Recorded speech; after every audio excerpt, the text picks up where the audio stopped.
Hey everyone, today I'd like to talk to you about the G&G SMC-9 and more specifically what it's like to live with now that I've owned one for a little while. I'm sure you're all familiar with the SMC-9. It's a pistol carbine kit designed by G&G specifically for their GTP9 pistol. You can either buy the pistol separately, or in the case of mine, it came as a complete kit and set up with the GTP lower already installed. And I've got to admit, 1,000 rounds later, a couple of skirmish games, the fitment is still particularly tight.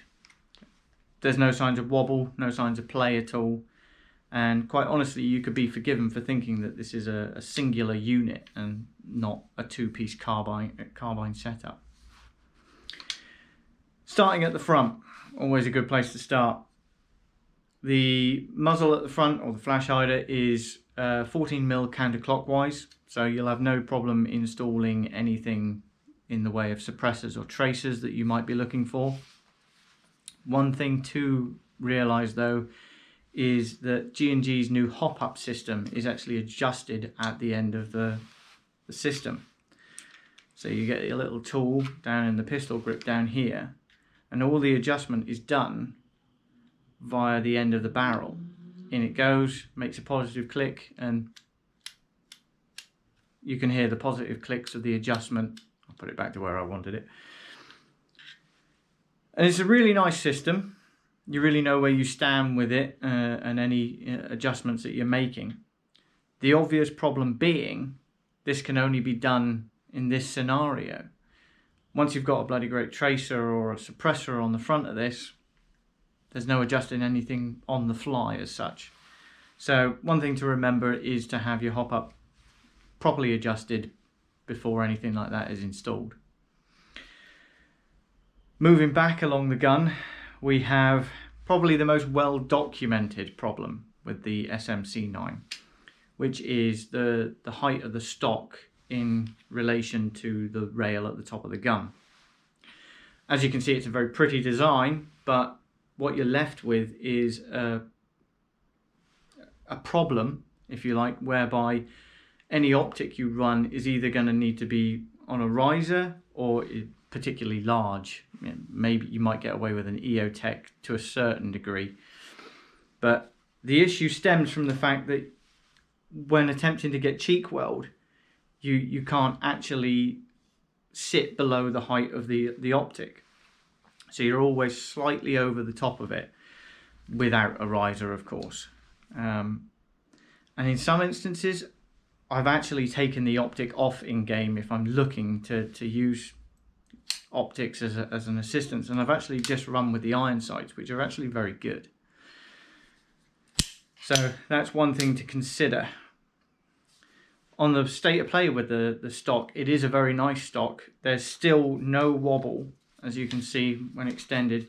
No wobble, no play. It's a nice system, very well designed, and you've got to love that click from the magnetic retention system, which, as you can see, again, no play. Takes quite a bit to actually remove it from the side of the gun. One thing I do want to point out, which you may not have realised, with the stock folded, I actually really like the silhouette of the gun. It provides you with something akin to an oversized pistol, I think. And you could be forgiven for thinking it's ever so slightly Robocop or Judge Dredd.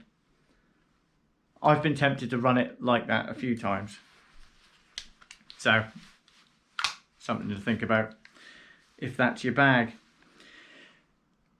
The ammo, the 50 round mags are very, very good. This one's empty before anyone raises any concerns. They look very nice.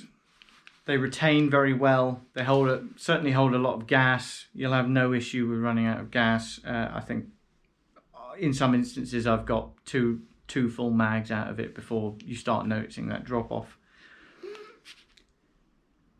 And the gun is just very, very good, I've got to admit.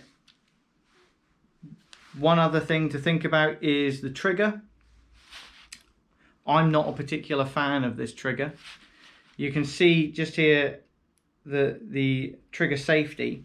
Now that feels to me to be either slightly too large or possibly oversprung. But in pulling back the trigger, it doesn't actually disengage. Might be better to show you from this side. It doesn't actually disengage the trigger safety until you get quite far back, and it leaves you feeling like there's extra travel, like there's extra pull to be had there. And to me, it feels like a trigger that's too long. Not so much of a problem when you're going full beans, obviously. You just sit on the trigger and off she goes. And she has got a good rate of fire. That's one thing I would like to point out. Probably comparable to sitting somewhere between an MP7 and an MP9, I'd say. Certainly with a more MP9 feel of aggression in the way it cycles. But yeah, in single shot or attempting to double tap, you will notice that that trigger just feels slightly too long, in my opinion. I would certainly recommend you try one for yourself. But as I say, this was a review of what the gun's like to live with on a day-to-day basis. And I'd have to say, like I say, a few skirmishes later, I've had absolutely no issues with the SMC-9 at all. And I've got to say, I love it to bits. Hopefully this has been of some help to you if you're looking to purchase one in the future. If you do have any other questions, please just leave them in the comments below. I'll be happy to answer them. And yeah, like and subscribe.